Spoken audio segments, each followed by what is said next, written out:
Usually, before I go shaking my tits for the press, I like to go see how the professionals do it.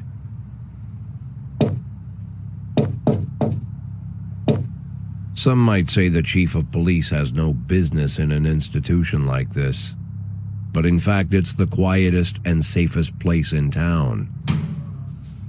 You won't run into any reporters, nobody gets into any fights, nobody drinks too much, nobody even raises their voice. The place is owned by an elderly gentleman who knows how to keep things under control. That's why I never invite my friends here.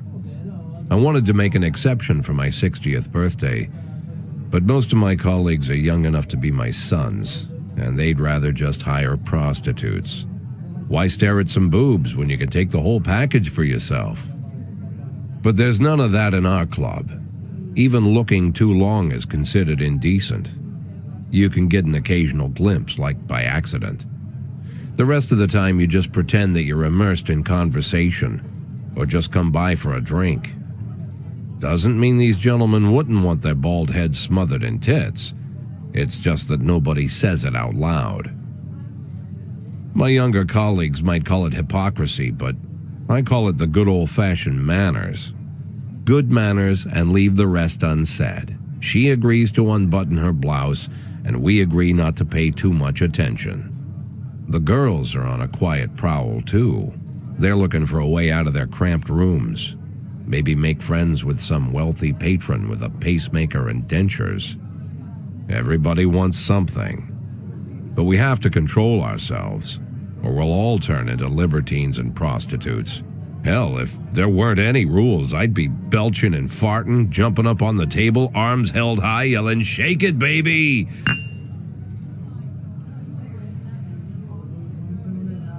No idea how I got so barbaric.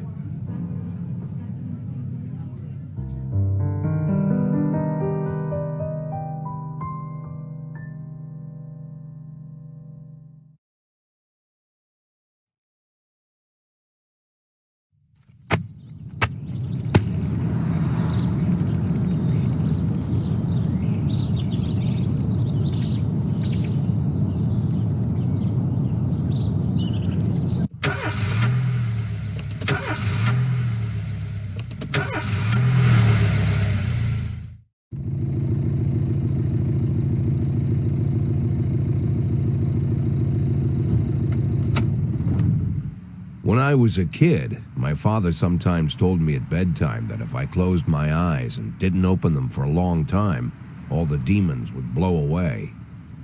Yesterday I turned 60, but I still take his advice. Not because I'm sentimental or want to keep the memory of my father alive. I just can't think of a better solution. To get away from all the demons that haunt Freeburg, I'd need to wear a blindfold 24/7. Plus, it's a good idea to act blind when talking to reporters. At least that's what my colleagues say. They're afraid of press conferences. But for me, it's more like a confessional. No matter what lies you tell, you're privately thinking the honest answers. It helps me remember who I am. The fact that I'll be reading all about it in the papers tomorrow is a small price to pay. Call it penance for the preacher.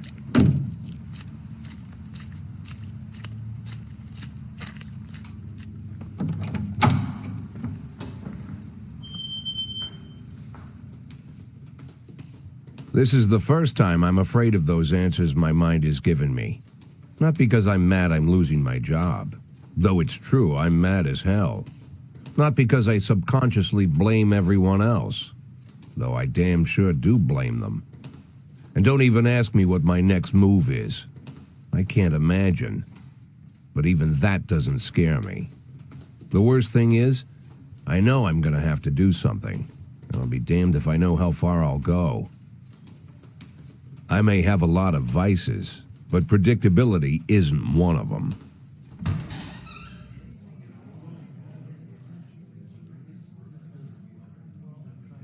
I learned a long time ago how to drive away the swarming demons. But what do you do when they're trying to rip your soul from your skin?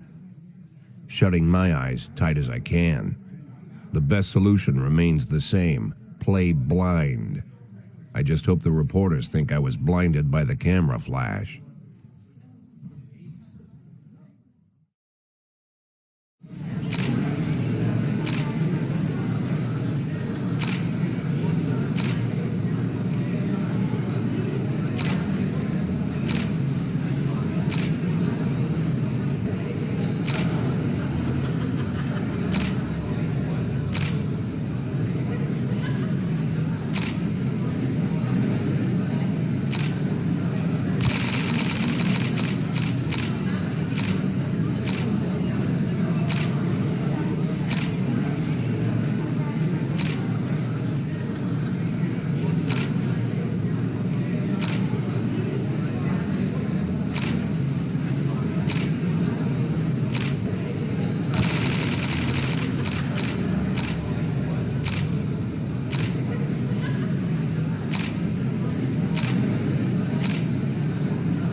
How's the back today, Mr. Boyd? Same as usual. How did the press conference go? You can read about it in the newspapers tomorrow. Don't let anyone in. Even Mr. Kendrick? Especially Mr. Kendrick.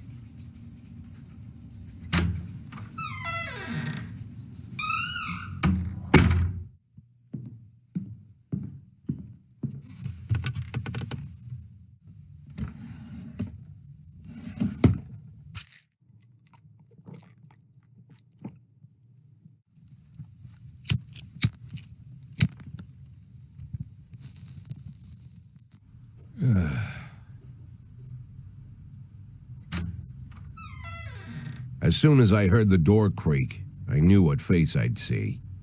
When I tell Emma not to let anyone in, there's only one man it could be. Rude, arrogant, no warning. That's Mayor Rogers in a nutshell. White summer shoes, white socks, white shorts, white polo shirt, and the white smile of a hungry shark. Mayor Rogers enters every room like he owns the place. Even the floorboards under his feet sound like they're creaking an apology. He never shied away from the odd corruption scheme. It's like the devil walks behind him. In the movies, the villains controlling the city play golf with the judges. Rogers plays tennis with them instead. That's about the only difference. Jack, I was hoping to catch you after the press conference. You ran away so quick. There's no smoking at City Hall. No reason for me to hang around. Well, this morning I signed a ban on smoking in all public buildings. Soon you won't be able to smoke here either. Soon enough, I won't be here at all. That's what I wanted to talk to you about. The people of this city like you, Jack. The police chief of all people. Don't betray that, Jack. Don't get wrapped up in any schemes. Sit nice and quiet for the next 180 days, and you'll be remembered as a hero. That's the only thing that you still have left. Be the hero. Then how am I supposed to scrape together a retirement fund? You had a million chances to secure a luxury pension, one that even I would have envied, although I've never set aside any money for myself. I'm not planning to retire anytime soon.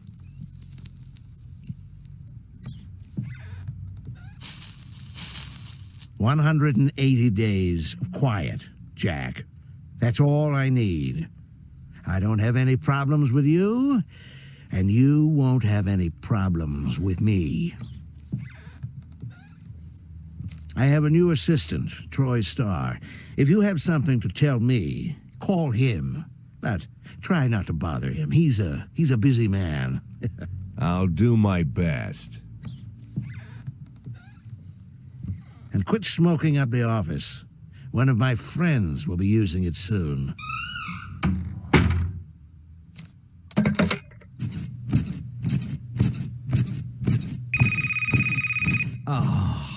I'm sorry, babe. Only the mayor has this number. Mr. Mayor? Yeah, is this Troy Starr? Yes? Go fuck yourself, Troy Starr.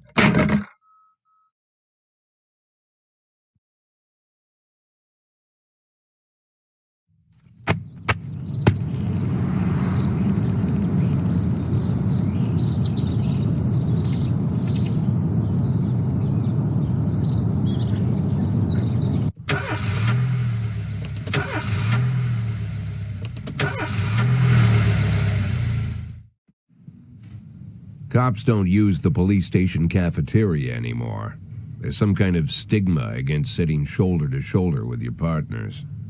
Everybody just takes snacks from the machines or grabs a meal and hammers it down in the corner like a vulture on a corpse.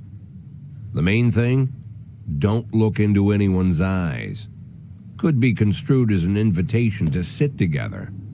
The only people eating here are ghosts.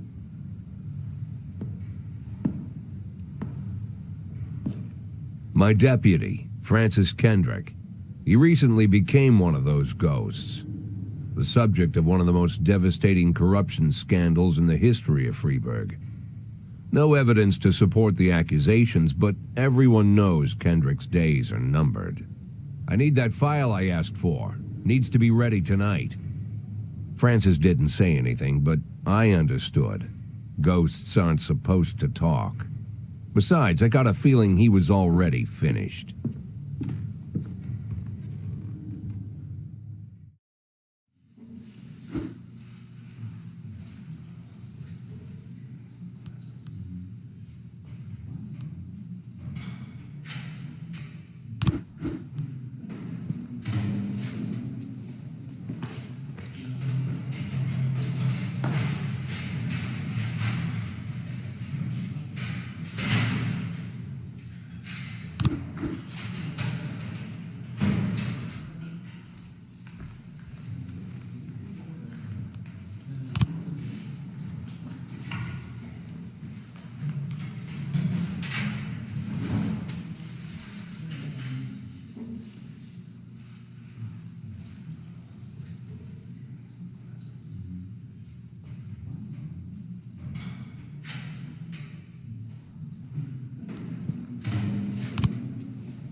Used to be, when I asked Kendrick to stay late at the office, he liked to grumble and crack wise. Nowadays, he doesn't have the strength for it. Slumped shoulders, blank stare, wrinkled skin. The past few weeks, I don't hardly recognize my old friend. In his younger years, he reminded me of a gallant royal officer in an old Kipling story. Kendrick isn't just crumbling under the weight of the public pressure, but from the shame of it all. Internal Affairs raided the library he inherited from his grandfather, hoping they'd find buckets of cash stashed in the pages. Heard about the look on his face, the fearless policeman standing helpless in horror. I've known Francis for 30 years. The past 20 years he's played loose with the law. And I know that at a certain point every stolen dollar brings more misery than anything else. Probably sounds crazy, but I sympathize with the guy. What can I do? Your friends are your friends, and these are the waters we swim in. Called all of the people on that list today. Now they know you're in business, so you could get a call from any of them. You don't need to worry about any of them. I've cleared them all. And what kind of business are we talking here? It's nothing too serious, just like you asked. Should be just a few small favors. Payments will vary depending on the situation and who you're dealing with. How much are you looking to earn? $500,000. $500,000?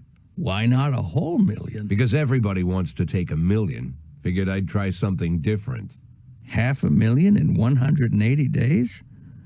Well, you could earn it all above board if you netted all the big fish and hit all your bonuses. Never knew you for a fisherman. Well, you never got into my business, and I'm not trying to get into yours.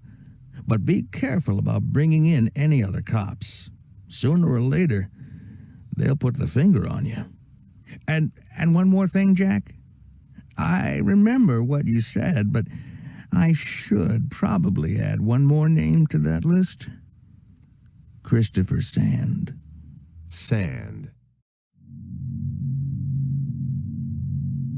Christopher G. Sand. Everyone knows the name, but few could tell you who he is.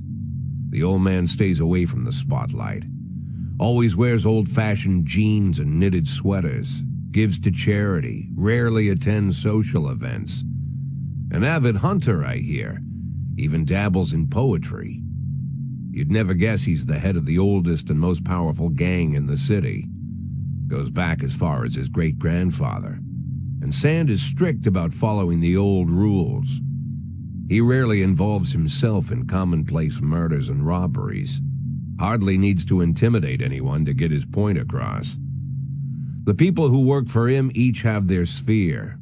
They provide protection where needed, even work with the authorities when they want to make a deal. Meanwhile, Sand pulls the strings without getting his hands dirty. People sometimes mistake his quiet approach. A couple years ago, an arms dealer decided to expand its business without asking permission, and his whole family paid the price. In 4 weeks, Sand killed 31 people, old men, women, even a few teenagers. And Sand's people made sure every paper reported it. Frank, I don't want to hear you say that name again. Jack, please, listen to me. I'm in with these guys. We agreed, Frank. That's not the kind of business I'm into. I don't go there. Never have, never will.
Whenever I'm alone at home and there's a knock at the door, I always hope it'll be my wife, Laura.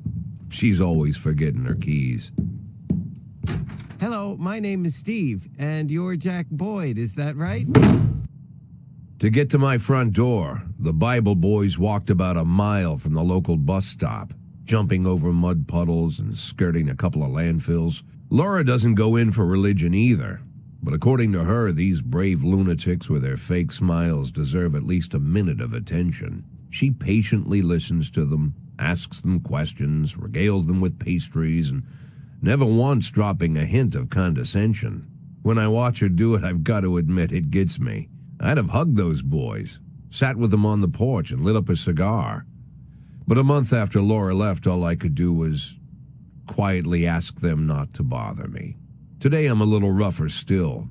Shut the door on his nose this time. Another couple weeks at this rate and I'll be greeting anyone who comes close with my service pistol pointed towards the sky, ready to fire my warning shots. In my life, even the basic stuff never goes like it's supposed to. Normally, when a wife is going to leave home, she'll make a scene or at least sit everyone down for a serious conversation. But Laura just disappeared. The children in the stories always stand on the side of the mother, but all three of our sons supported me. The in-laws always blame the husband for making their daughter unhappy. But now Sally, Laura's mother, well, we sort of have a pact. The fellow Laura ran off with is young enough to be her son. I hear he's 30 years old. Of all the possible information a man can know about his wife's lover, I get hit with that. Fortunately, Laura's mother doesn't like the way it sounds either. Sally figures this guy just thought he'd have some fun with a mature woman, but he'll be back chasing college girls before the year is out. So we have an agreement. Sally's gonna track down Laura and try to reason with her, and we'll arrange a meeting. Meanwhile, I'm supposed to not do anything stupid, which of course means anything at all. It's a crazy situation. I'm the police chief, and the person I'm trusting to find my wife is an old woman armed with a phone book. But I can't afford to lose Sally as an ally. So for the moment, I had to swallow my pride.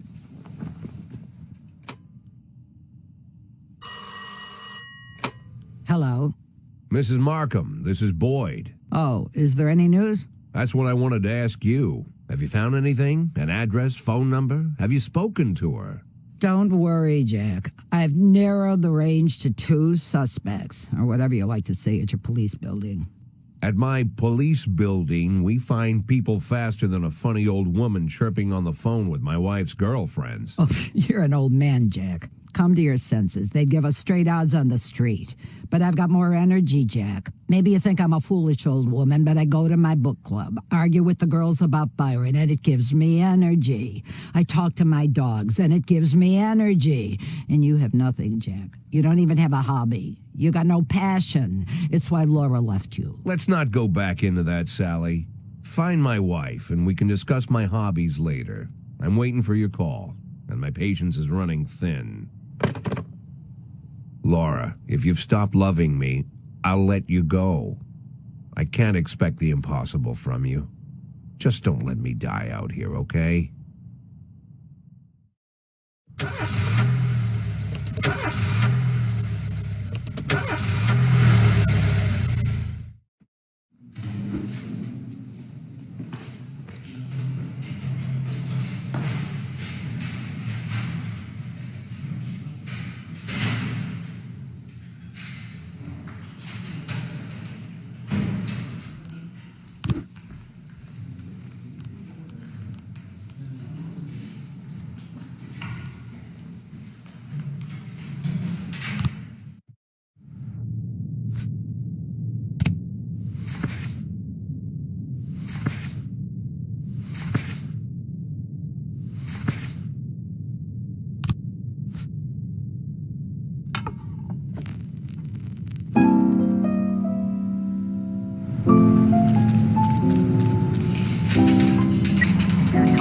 Progress. Don't you leave me here. Don't you leave me here. If you must go, sweet mama, please leave a dime forbid. Rooster crow and the hen ran around. She said, if you want my fricassee, you'll have to run me down.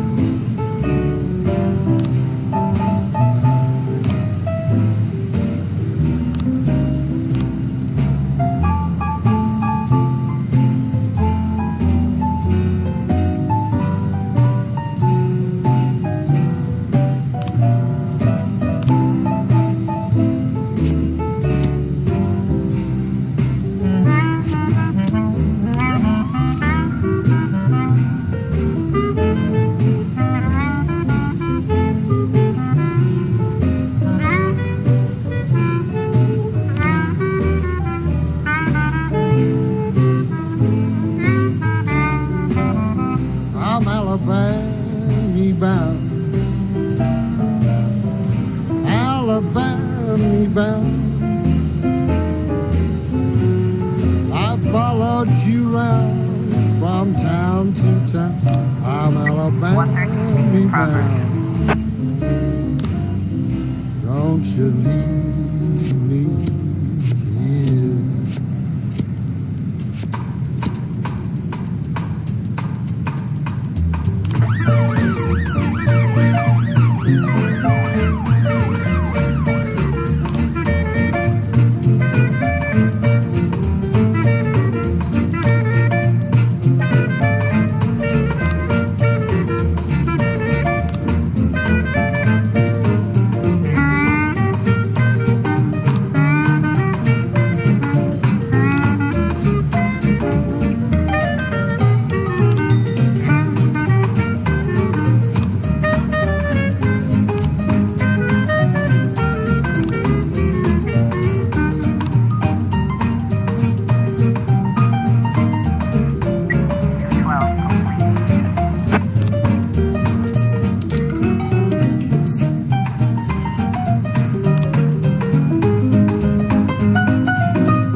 Officer on scene. Looks like we have a situation here.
Why would a man need a barn?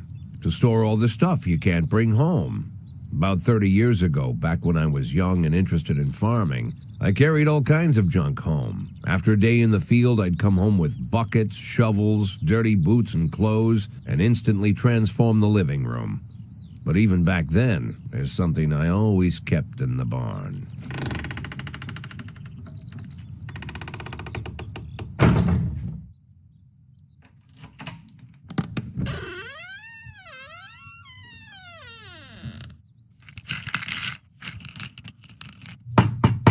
I stopped keeping my pills inside the house because every time I was about to take a triple, someone would knock on my bedroom door. Now they're knocking on my barn door.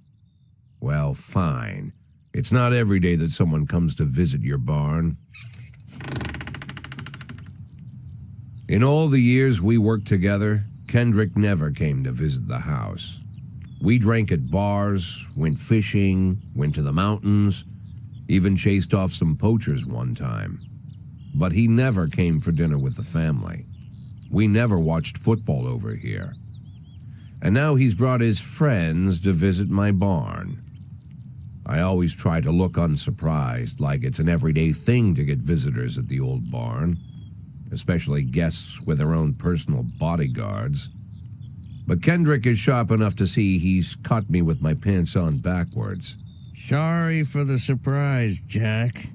We saw you from the car. Figured we'd find you in here. I'm going in for a minute, fellas. These guys will wait outside.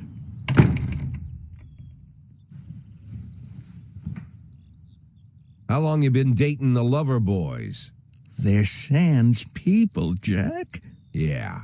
So now you're appearing in public with members of the mafia? Jack, I'm leaving tonight. More like fleeing.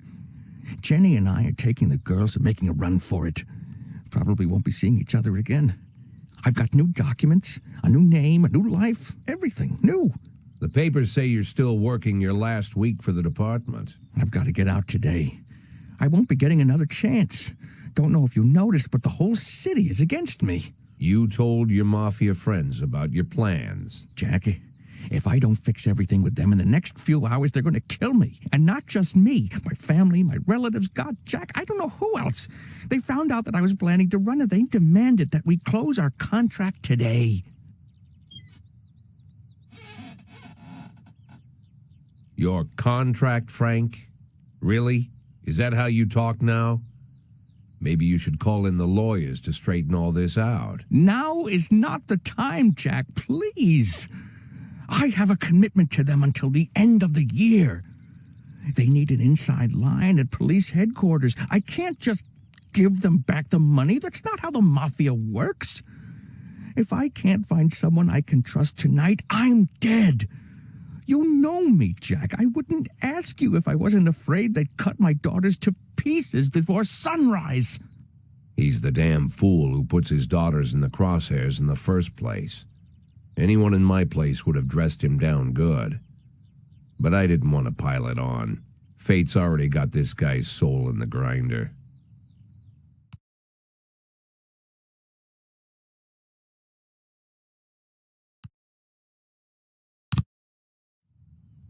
I'm not gonna lecture you, Frank. I don't think I have anything to say that you don't already know. I'm sorry for your family. I wish them all the best of luck.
progress.